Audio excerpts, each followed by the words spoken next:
देखे lieutenant colonel Hasan शहीद हो गए, 3 सिपाही उनके साथ शहीद हुए, मियां वाली बेस हुआ, रोजाना की बुनियाद पे धमाके और वो काम शुरू हो गया। ये को तो बहुत दफा बताया हमने और बड़ी बड़ी डोजियर और बड़ी बड़ी चीजें सामने रखी जिससे साबित होता था कि ये इंडिया क्या कर रहा है पाकिस्तान के अंदर, लेकिन दुनिया इस पर खामोश है। लाल किले पे खड़ा होके नरेंद्र मोदी ने जो धमकियां दी थी हमें, वो उनमें से बहुत से पे अमल दरामद कर दिया। लोग मर रहे हैं मियां वाली एयर बेस के ऊपर अटैक, लेकिन ये मुझे जो लग रहा है चीमा साहब बढ़ता नजर आ रहा है, कम होता नजर नहीं आ रहा। इंडिया कॉरिडोर डेवलप कर रहा है, कनेक्टिविटी दे रहा है मिडिल ईस्ट और यूरोप को, और हम आपस में ही लड़ाइयों से जो है वो नहीं हो रहे।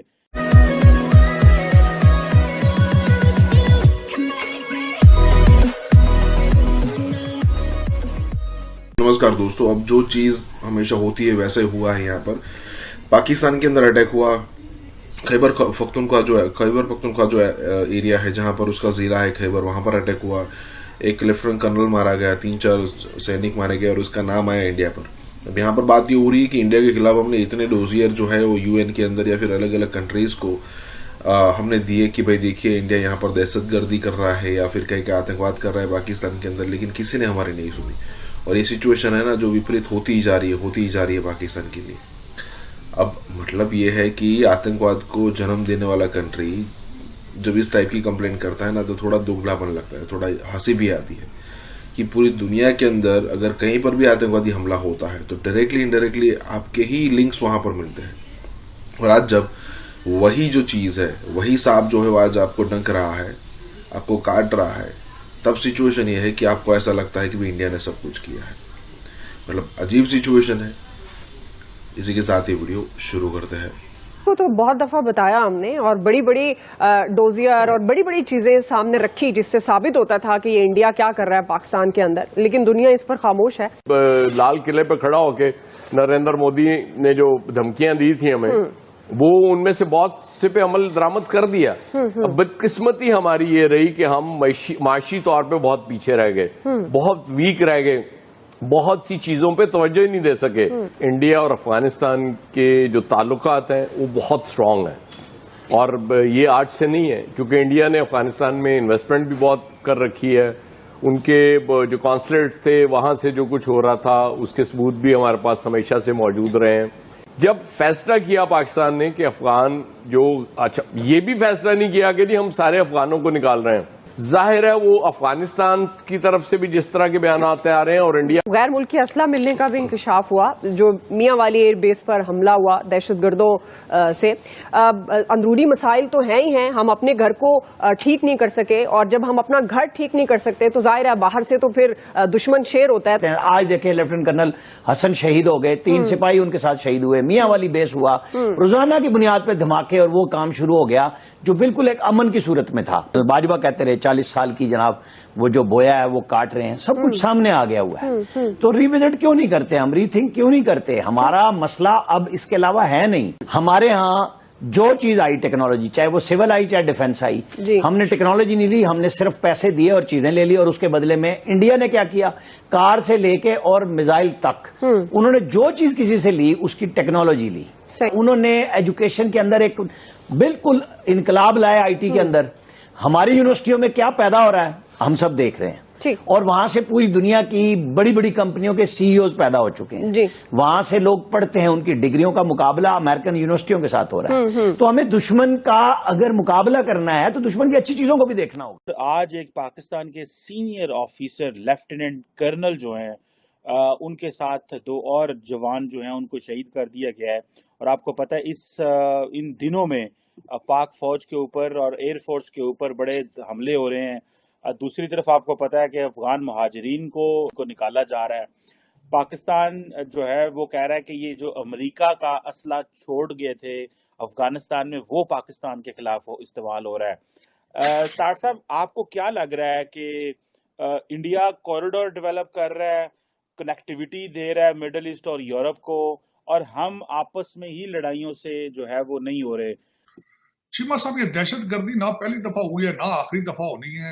ये भी मैं जो अगर इसके आप हिस्ट्री पढ़ें तो उसमें अब ये जो आज आप अटैक की बात कर रहे हैं, ये मेरे ख्याल में 1 हफ्ते के अंदर कुछ चौथा 5वां ये अटैक है। और 98% आपकी जो है दहशतगर्दी बढ़ चुकी है।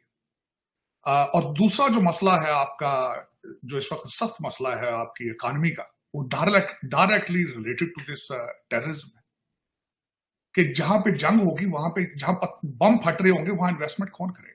आपने दर हकीकत जो पिछले दौर के अंदर, अफगानिस्तान के दौर के अंदर, जब आपने दहशतगर्दी का बिजनेस शुरू किया था ना, ये उसी के साइड इफेक्ट है। और जब तक आप इसकी ग्रास रूट चीजों पे जाके वो जो ग्रुप है उनको खत्म नहीं करेंगे, आप तरक्की नहीं कर सकेंगे। आप अब बच नहीं सकेंगे तरक्की का करना, सर्वाइव नहीं कर पाएंगे। अब मैं दूसरा उसकी छोटी सी एक और मिसाल देना चाहूंगा। आपके दहशतगर्दी का एक विक्टिम जो है, जिसने पिछले दिनों पाकिस्तान में जलसा करा के हमास के एक लीडर से वीडियो खिताब करवाया था, वो कतर में चला गया, जाके तस्वीरें भेज रहा है वहां से।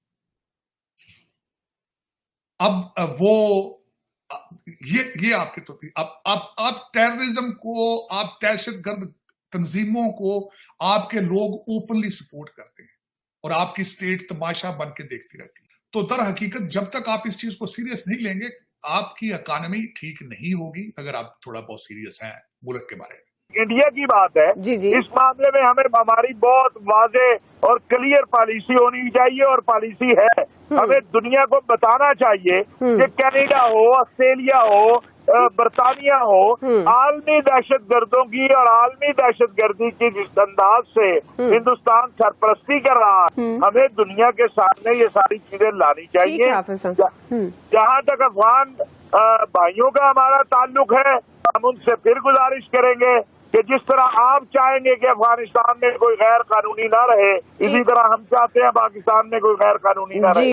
लेकिन ये जो दहशतगर्दी है चीमा साहब, ये एक कारोबार की हद तक इसको बड़े खूबसूरती से चलाया गया पिछले दौर में, और मेरे ख्याल में इसको ग्रास रूट लेवल तक निकाला नहीं गया।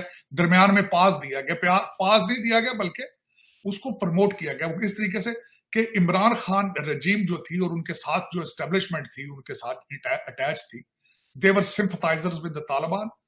उनको दोबारा ला के आबाद करने के चक्कर में एक तो वो करते रहे हैं, दूसरा जेलों में जो थे उनको आजाद किया गया था, और कई ग्रुप है वहां पे। और दूसरा ये जो ये ग्रुप बनते हैं दहशतगर्द, इन्होंने सर्वाइव करना होता है। सर्वाइविंग के लिए ये आपकी स्टेट के आंखों के नीचे सारी स्मगलिंग करते हैं, रैंसम के लिए करते हैं, और आपकी स्टेट मुंह दूसरी तरफ कर लेती है। तो ये दर हकीकत आपको सीरियस होना होगा। पता नहीं फिर आज क्यों ये इस तरह हो रहा है, लेकिन खतरनाक हद तक जाया जा रहा है। ये इसको कंट्रोल करना चाहिए मेरे ख्याल में।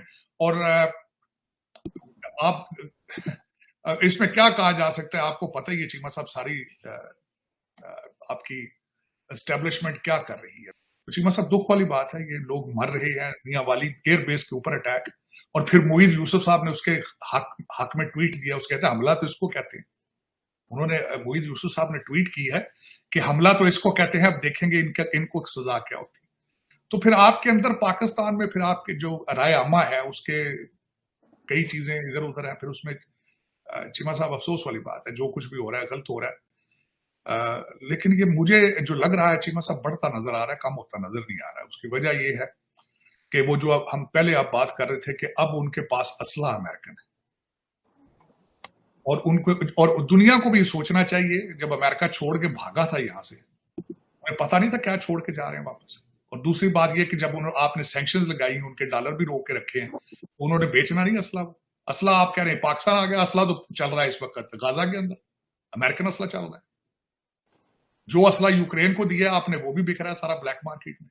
पुतिन साहब की स्टेटमेंट आई कि ये असला वही बिका है, और दूसरी साइड से डिनाई नहीं हुई।